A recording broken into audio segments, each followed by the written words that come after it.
নামে বড্ড বাহারি, মটকা মালাই চা। তো ভাবলাম যেহেতু মটকা মালাই চা, খেয়ে একটু দেখি। তো এই চায়ের কাপ দেখে আমি বেশি আকৃষ্ট হলাম, কারণ ইতিপূর্বে পশ্চিমবঙ্গে গিয়ে এই কাপে, মাটির কাপে কয়েকবার চা খেয়েছি। তো যাই হোক, সেই ইচ্ছা থেকে এই মটকা মালাই চা খাওয়ার ইচ্ছা পোষণ করলাম। জিজ্ঞেস করলাম দাম কত।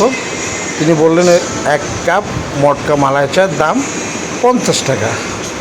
তো এত কিছুর পরেও ভাবলাম যে ঠিক আছে, তাহলে একটু খেয়ে দেখা যাক, চেখে দেখা যাক যে কুয়াকাটার এই মটকা মালাই চা কেমন। তো কী বলবো ভাই, দুধ, চিনি আর একটু লিকার দিয়ে, সেটা গুঁড়ো দুধের যে কারুকাজ। তারপরে কী করলো, চা নামিয়ে তার উপরে একটু গুঁড়া দুধ, একটু হরলিক্সের গুঁড়া আর একটু বাদাম কুচি ছড়িয়ে দিল।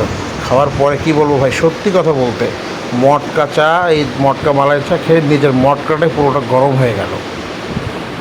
পুরাই ফাঁকিবাজি ছাড়া আর কিচ্ছু না।